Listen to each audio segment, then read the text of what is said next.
2020 6வது MCQ பாருங்க. இங்க நடுநிலையான அணுக்கள் தந்திக்கிறாங்க, அயன்களும் தந்திக்கிறாங்க.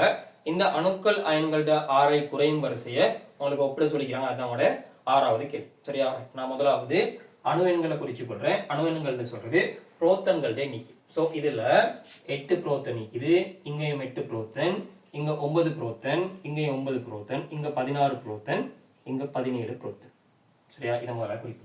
இப்ப இலத்திரன்களை நீங்க பாருங்க. இங்க 8 இலத்திரன், இங்க 8 இருக்குது, 2 மைனஸ் வந்ததுனால 10 இலத்திரன், இங்க 9 இலத்திரன், இங்க 10 இலத்திரன், இங்க 18 இலத்திரன், இங்கேயும் 18 இலத்திரன்.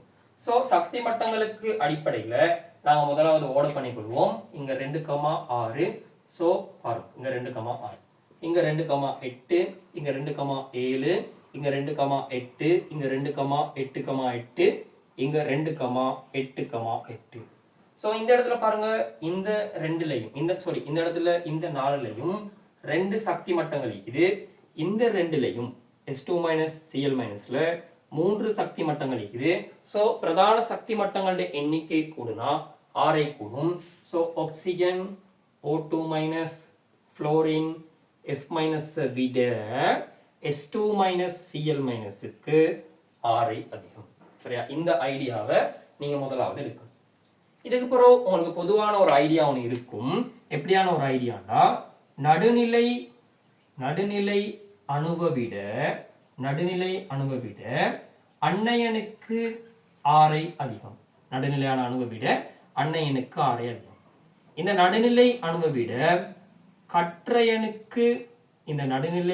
விட கற்றையனுக்கு ஆரை குறைவு. இது நீங்க பொதுவா உங்களுக்கு படிச்சுப்பீங்க. நடுநிலை அணுவை விட அன்னையனுக்கு ஆரை கூட, கற்றையனை விட நடுநிலை அணுவுக்கு ஆரை கூட. சரி, இதை நீங்க படிச்சுப்பீங்க. இதுல இருந்து உங்களுக்கு ஒரு முடிவுக்கு வரலாம். ஆக்சிஜன் ஃப்ளோரினை விட O2- F- க்கு ஆரை அதிகம்ன்ற ஒரு முடிவை இந்த பாயிண்ட்டுக்கு அடிப்படையில் நீங்க எடுப்பீங்க. சரியா? இது உங்களுக்கு தெரிஞ்சுக்கும்.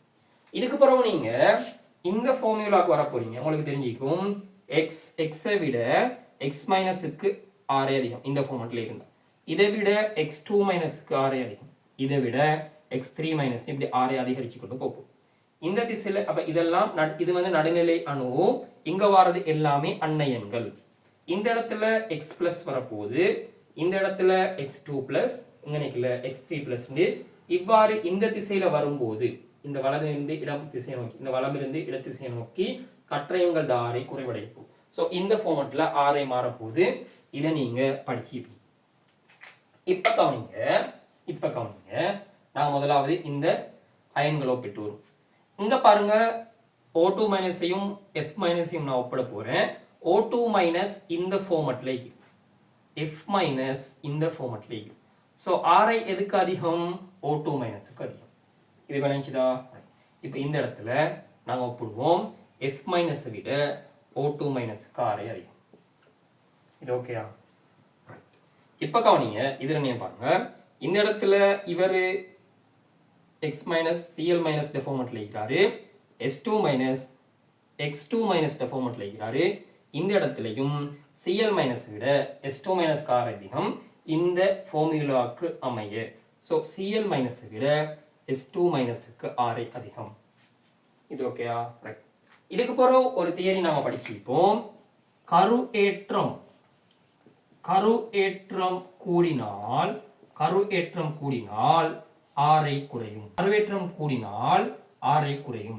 ஏன் கருவேற்றம் கூடினால் ஆரை குறையுது? எங்களுக்கு தெரியும், கருவேற்றம் கூடினால் ஒரு ஈற்றோட்ல காணப்படுற ஒரு இலத்திரனை இந்த கருவேற்றம் கூடினால் தன்னை நோக்கி கவர்ற ஆற்றல் கூடும். சோ கவர்ச்சி விசை கூடுது. கவர்ச்சி விசை கருவேற்றம் கூட்டுறதுனால இந்த கருவேற்றம் கூட்டுறதுனால கவர்ச்சி விசை கூடுது. சோ கவர்ச்சி விசை கூட்டுறதுனால ஆரை குறையுது. சோ இங்க கருவேற்றம் யாருக்கு கூடன்னு பாருங்க, பார்த்து ஆரை எங்க குறையுதுன்னு பாருங்க. கருவேற்றம் எங்க கூட பாருங்க, ஆக்சிஜன்ல 8, ஃப்ளோரின்ல 9. சோ ஃப்ளோரினுக்கு கருவேற்றம் கூட, கருவேற்றம் கூடினால் ஆரை குறைவு. சோ ஃப்ளோரினை விட ஆக்சிஜனுக்கு ஆரை அதிகம். ஸோ உங்கள்கிட்ட கேட்டது குறைவடையும் ஓர்டர் கேட்டிக்கிறான். ஸோ நான் இந்த இடத்துல அதிகரிக்கிற ஓர்டர் எழுதிக்கிறேன். நீங்க இந்த திசையிலேருந்து இந்த திசையை நோக்கி பாருங்க. இப்படி வர ஆன்சரை உங்களோட ஆன்சர்ல தேடும். சரி, இப்படி வர ஆன்சர் முதலாவது ஆன்சர். ஸோ உங்களோட 6வது கேள்விக்கு முதலாவது ஆன்சர்.